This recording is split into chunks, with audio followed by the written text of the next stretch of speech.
देश के पहले chief of defence staff CDS Bipin Rawat का निधन हो गया। बिपिन रावत का निधन एक विमान क्रैश की वजह से हुआ।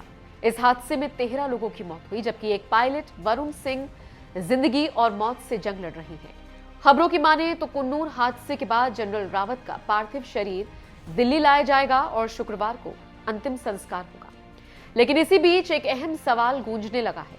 सवाल है कि अब देश के सीडीएस पद का भार कौन संभालेगा? क्या फिर से इस पद के अधिकार राष्ट्रपति के सैन्य अधिकारों में सम्मिलित हो जाएंगे या फिर किसी की नियुक्ति होगी? आज हम इन्हीं सवालों के जवाब जानने की कोशिश करेंगे।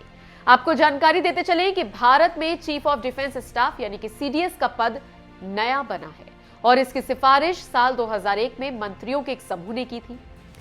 ये जीओएम कारगिल समीक्षा समिति 1999 की रिपोर्ट का अध्ययन कर रहा था। जीओएम की इस सिफारिश के बाद सरकार ने साल 2002 में इस पद को सृजित करने के लिए इंटीग्रेटेड डिफेंस स्टाफ बनाया, जिसे सीडीएस सचिवालय के तौर पर काम करना था।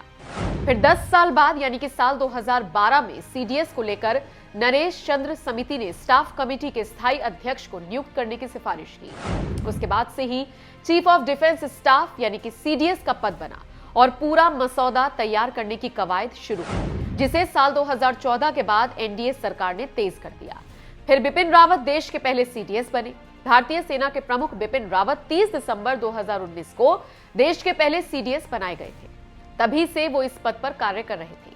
अब हम बताते हैं सीडीएस पद पर तैनात अधिकारी को क्या-क्या सुविधाएं मिलती हैं।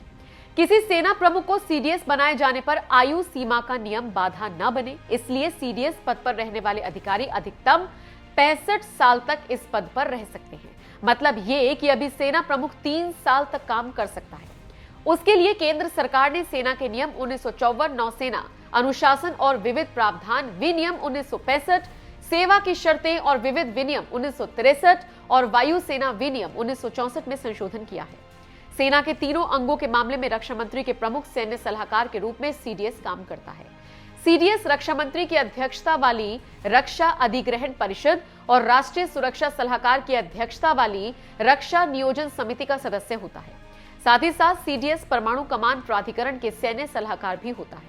तो आप समझ सकते हैं सीडीएस का पद कैसा होता है और वो क्या कार्य करता है। अब देखना होगा आगे कौन होता है सीडीएस, ये प्रधानमंत्री की कमेटी तय करेगी।